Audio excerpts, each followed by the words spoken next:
Hello, this is Uncle Jim. I've been wanting to do some Mask 1 with a new bullet mold in 9mm on the old Dillon 550. Now my 550 is really old. I got it from my uncle. He loaded in the garage, and it's it's been abused a little bit, and I never really did anything with it. I've never taken the stirred apart in the 9mm and a few other calibers I got to clean up. But anyway, I got it cheap. He wanted any more. He sold it to me, and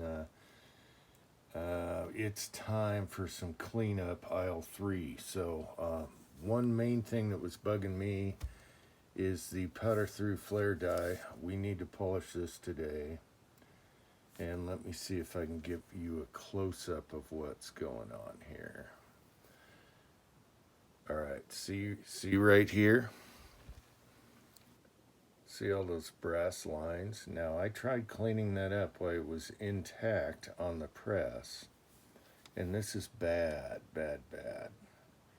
And when you wet tumble like I do, your brass is perfectly clean and you can feel it on the downstroke. It's grabbing. If you have slightly dirty brass, you have graphite on it, and it's not so bad. But this is after I tried to clean it up on the press. So today we took it apart, and you can also see there's some corrosion on the outside. That doesn't mean too much, but we'll polish this up, clean the inside of the powder through, and just get this brass off and get it polished so it's not dragging so much on the downstroke. Alright, when you wet tumble, your brass is perfectly clean and it's grabbier on the downstroke. Okay, when you're pulling off, slightly dirty brass is pretty good because it still has graphite on the inside from the gunpowder. I think Tin Man uses one shot on brass so it's not so sticky. Another trick is if you have an APP, pre-size your brass and your Dillon feels smooth. It's just nothing. The only drag is when that brass is pulling every time that you flare it, okay? So this culprit we got to take care of. And so we're going to polish this today, and yeah, that's not looking too good. Yeah, I could buy a new one, but I'm cheap. I like to use what I got and fix what I got. I'm old school, all right? So yeah, there's a little corrosion there, but it's not going to matter. All right, and there's a couple other things I want to do. Let me show you that real quick. Okay, this video is reversed engineering because I already took it down. I should have told you or showed you taking it down first and what the issues were. Okay, another issue is this old 9 turret here has play in it, and free float is okay. That's good. It's a good thing. However, on the left side, it's got more play than the right side. Okay? So you can see that versus that. So I had it shimmed before with some metal tape. I use you can use copper tape, and just put one strip here or here, depending on where you need it. And I think I'm going to go back to that. In the previous video, I was getting one line on the edge of the bullet when I was seating them, so I flared out this. In this case, we're using RCBS dies, except for the crimp die. It had a little lip on it, and so it left a line on one side. Alright, so I just chamfered this edge in the last video, just a tiny bit. I did it by hand this time, not by a power tool, and that's super easy. So we're gonna check all that. But I still have a little uplift here. Yeah, I can buy a turret for 20 bucks, 25 bucks, but hey, this is my old turret, and we're just gonna fix it the way it is. I'm cheap, And it's sentimental. I got that from my uncle. So I think we're gonna shimmer so this doesn't come up so much. And that's why I'm thinking I got the line on the right side of the bullet when they were seating, other than the sharp edge on the RCBS stem. All right, so there's that. So we're gonna work on that. And I've had it shim before on both sides and it was rock solid, but I do like a little free float in my turrets. All right. Okay, so the 9 is old, but it still has the newer style charging lever bars. Okay, and these are the old style. And instead of a 2-piece here with a spring, you have the spring on top that goes around the nipple on here, and that's how they retract back. As you can see, there's some rust on these, but they still work excellent, and that's how I got them. And then here's like a newer style. However, you can still use the spring on top for extra retraction. All right, so in this case, we're dealing with the newer style. However, the old style still works, so if you can pick these up cheap, they're really nice and they work great, as long as you have the band springs that hook around the tops. Okay, so as a matter of fact, even though I use the new style on the 9mm, I still like to use the retractable spring on top, and that just jolts it back nicely. And that's what I like to do, and it works awesome. Now this old charging bar here is getting pretty old. I can see some like super fine stuff coming down when I'm charging it, but not enough to you know, make a mess or noticeable. I could put a new charging bar in here since there's a little play there. I've heard where some people shim this with like packing tape just to make it more solid, but I don't want that. I want it smooth, and this thing runs beautiful, so I'm not going to do that.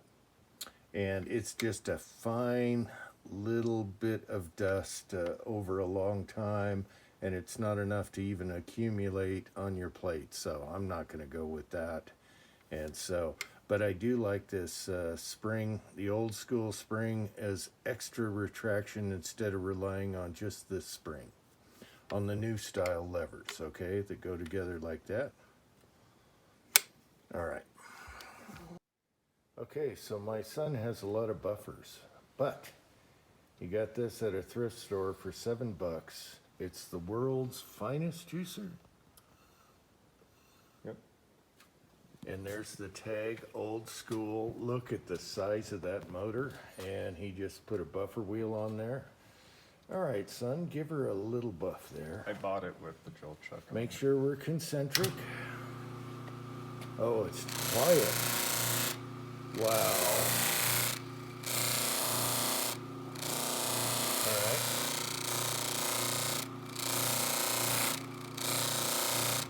Okay, get the side.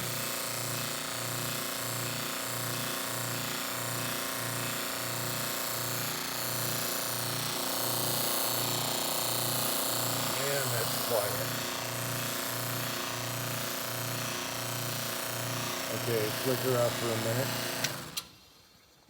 That thing is quiet. I love that. Look, and that was a giant, oh my gosh. And that was a giant juicer motor? Yeah, these juicers, when they're still juicers, they're usually like $400, but I only paid $7 for this. Did you put a chuck on here, a drill chuck? It came with it. Wow.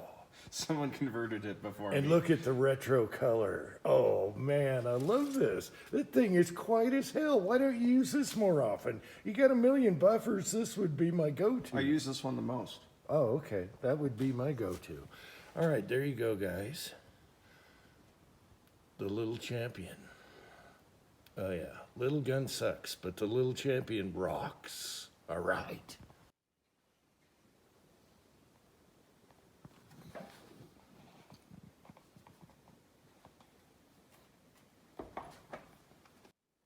so he just used flits instead of a compound. And I don't know if you could tell in the video, but this is straight. It looked wobbly, but when it's running, it is straight. And it's quiet. Listen to that. Love that. All right. That's awesome. Good juicer. Good juicer. Get him juice, boys. Use the juicer. Okay, so that only took a few minutes. We didn't change tolerances, just light buff without removing metal. And it looks beautiful. Let me do a close-up here. Look at how nice that is now. Even the sides where it was all corroded. And we didn't remove any metal to speak of, really. So that was quick and easy.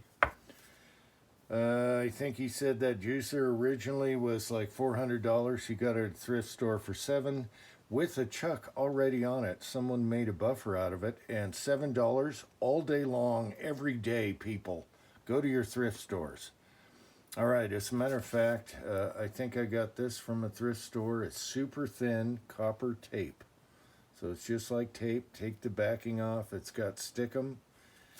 And so I shimmed this left side. I might have to do 2 layers and then just poked a hole in it with the retaining pin here before I put it on the press, and we'll see how that goes. If not, I'll put 2 layers on there, but that'll fix the tolerance difference in this turret, which is really old. I don't know what happened there. Maybe it's the stress on the left side. I don't know. It's old. All right, might need to remark that. All right. Okay, we'll test fit the turret. Please disregard the mess on the bench. I'm sorry, it's a mess.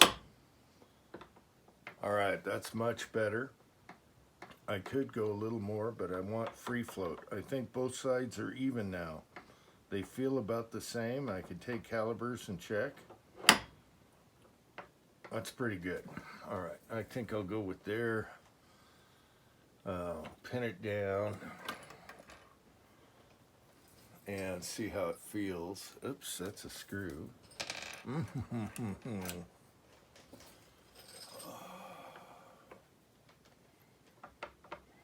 Okay, left to right is about even now. That's what I want, even. I want some free float, but I want even from left to right, and I think we got that with 1 piece of copper tape. All right. Okay, so this is cleaned inside and out. Put that back in here. Get this back on here. And I need the sleeve here. And we'll get her in our notch. There we go. Screw these down. Okay, I got the collar back on, indexed. All right, and I want to make sure everything works, and then I leave this slightly free floating so your bar can move in case, so don't over tighten this here. Slightly free floating here. Just kind of like finger tight. All right, let's see how that works.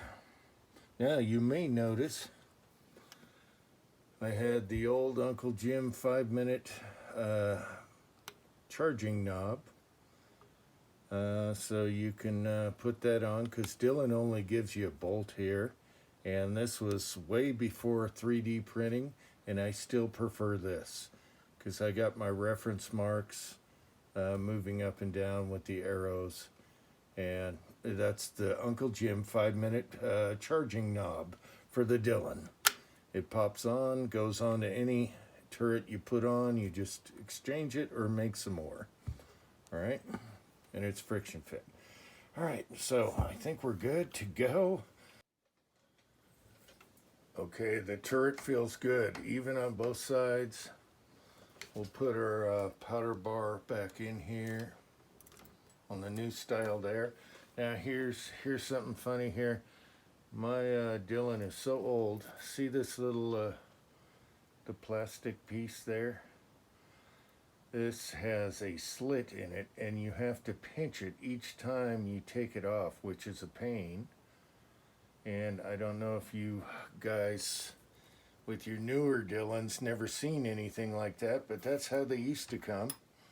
All right, and then you just put it in there and kind of push it in there, but when you need to take it off, you have to pinch it to pull it out, which is a pain in the butt. Now they just have a loose piece there, but I'm keeping that for history. Otherwise, I'd just make a bushing there.